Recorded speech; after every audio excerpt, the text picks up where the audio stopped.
السلام عليكم اصدقاء، مرحبا بكم معايا في فيديو جديد. كما كتشوفوا في الصوره هذا هو الملج. العشاق والناس اللي كتبغي الملج هو هذا، ولا السداسيه، الجاري، كل واحد شنو كيقول ليه. بالنسبه للناس اللي ما كتعرفش الملج، هذا هو الملج الاخوان، ما مفصلش. هذا هو الملج ديال الكشف. في هذا الفيديو غادي نوريكم كيفاش غادي نفصلوه. انتم الاخوان، اول حاجه ولا اول عمليه نبداو بها هي هكا، نضربوها الطرف الاول كما تشوفوا هانتوما، نضربوه بمنشار ديال الضوء ونكملوا الفصال. من بعد ما كنضربوه بمنشار ديال الضوء كنكملوا الاخوان التقطيع ديال الطرف الاول. هانتوما شوف السلعه كي دايره، شوف ليا المليح. هذا هو الاخوان الطرف الاول. من بعد غادي نحيدوا هذا، يعني هاد العرقوبه الاخوان كنحيدوه. بالنسبه لهاد العرقوبه هذا كيبغيوه الناس وكنعطيوه للناس، الناس اللي كيبغيو يديروا في الحريره، كيجي واعر، كيجي احسن ما كاين في اللوبيا وفي العدس. المهم هذا هو العرقوب اللي كيدار في الحريره. هذا هو العرقوب اللي قلت لكم الاخوان كيتحيد، هو هذا.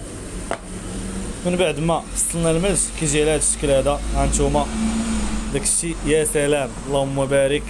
الطرف الاول هو هذا هو الطرف الاول. الطرف الاخر هو هذا بالعظم ديالو، والطريفات الدايرين هما هادو كما كتشوفوا، احسن ما كاين الاخوان.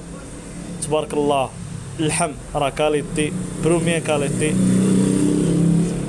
احسن ما كاين في السوق. راس السوق كما كتشوفوا في الصوره. هانتوما العشاق ديال الملج.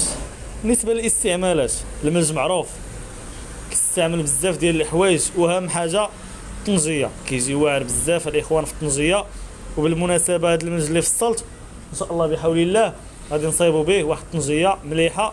ديجا وريتكم كيفاش كنصايبوا الطنجيه، نخلي لكم الفيديو في الوصف.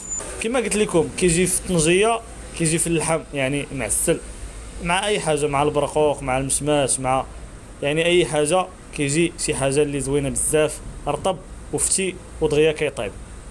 هانتوما كما كتشوفوا هادشي اللي كاين الاخوان في هذا الفيديو.